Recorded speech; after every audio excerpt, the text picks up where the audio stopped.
नमस्कार, मैं हूं हंसा वैष्णव और आप देख रहे हैं LNV टीवी न्यूज।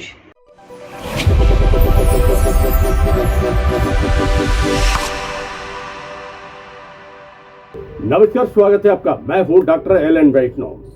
फटाका बाजार, बढ़ता मूल्य, जन परेशान, फैली अव्यवस्था को लेकर आम जनमानस में तरह तरह की चर्चाएं व्याप्त हैं।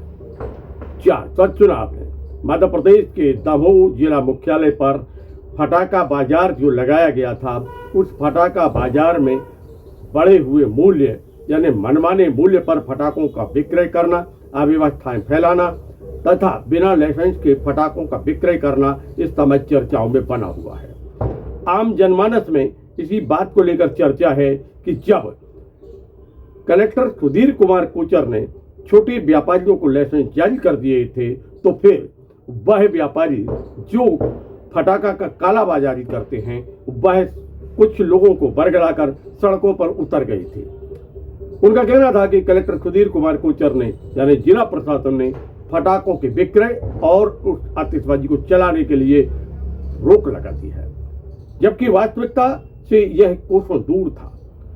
अस्थायी लाइसेंस जारी कर दिए गए थे फटाका के फुटकर विक्रेताओं को, क्योंकि वो फुटकर विक्रेता होते हैं, उनके लिए अस्थायी लाइसेंस ही बनाए जाते हैं। और जिनके पास स्थायी लाइसेंस थे, उनकी गोदामें इस बात को लेकर सील थी कि गोदामों में वह नियम जो शासन ने तय किए हैं, उन नियमों के हिसाब से वह गोदामें सही ढंग से नहीं बनाई गई थी। और वहीं दूसरी ओर एक गंभीर घटना घटी थी गत वर्ष, जिसमें अनेक लोग असमय काल के गाल में समा गए थे और इसी विषय को लेकर प्रशासन ने इनकी गोदामों को सील कर दिया था। अब सवाल यह उठ रहा था कि कैसे किया जाए, इन गोदामों को कैसे खुलवाया जाए। तो फिर एक आंदोलन की राह पकड़ी गई और यह आंदोलन ऐसा बनाया गया कि प्रशासन जनता का विरोधी है, सनातन धर्मावलंबियों का विरोधी है, और फिर दबाव बनाने का प्रयास किया गया। प्रशासन ने सोचा कि चलो अब दीपावली का पर्व है, इनकी कुछ बातें मान ली, परंतु जो बातें मानी उसके हिसाब से क्या सही हुआ सब कुछ, इस बात को लेकर आम जनमानस में चर्चाएं लगातार बनी हुई हैं। वह फटाके जो गोदामों से प्रशासन के सहयोग से निकाले गए, वह बाजार में आ गए। बाजार में आए तो कई गुना मूल्य पर वह विक्रय के लिए व्यापारी तैयार हुए। उन्होंने बेचना प्रारंभ कर दिया। जनता परेशान है, जन को ठगने का काम किया गया। निर्धारित मूल्य कुछ भी नहीं था, मन के मूल्य थे और लोग परेशान थे। क्योंकि आतिशबाजी जलाना भी है, दीपावली के पर्व पर आतिशबाजी और फटाकों का विशेष महत्व है।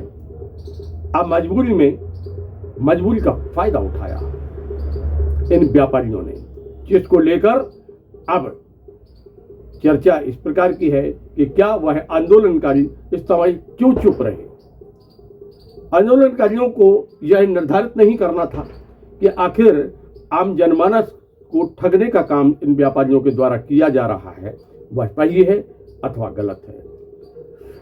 अगर गलत है तो उसका भी विरोध होना था, पर वह विरोध नहीं हुआ। क्यों नहीं हुआ, प्रश्न चिन्ह तो उपजेंगे।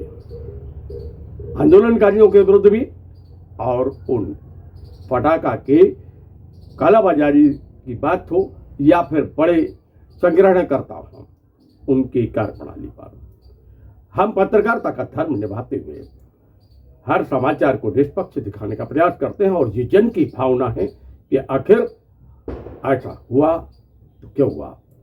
प्रशासन आगे अब क्या कार्रवाई करेगा। अस्थायी लाइसेंस कुछ दिन में निरस्त हो जाएंगे। फटाका व्यापारी जो व्यापार करते हैं, अब उनके लिए क्या नियम तय किए जाएंगे। क्या उनके मूल्य निर्धारित नहीं होना चाहिए? क्या उनको वह सारी व्यवस्थाओं के तहत कार्य नहीं करना चाहिए जो उन्होंने शपथ पत्र दिया है? वह शपथ पत्र अगर झूठा निकलता है या उसके तहत कार्रवाई नहीं की गई, उसके तहत बाजार में विक्रय नहीं हुआ है, तो क्या प्रशासन अब आने वाले समय में कड़ी कार्रवाई के लिए तैयार है अथवा नहीं है।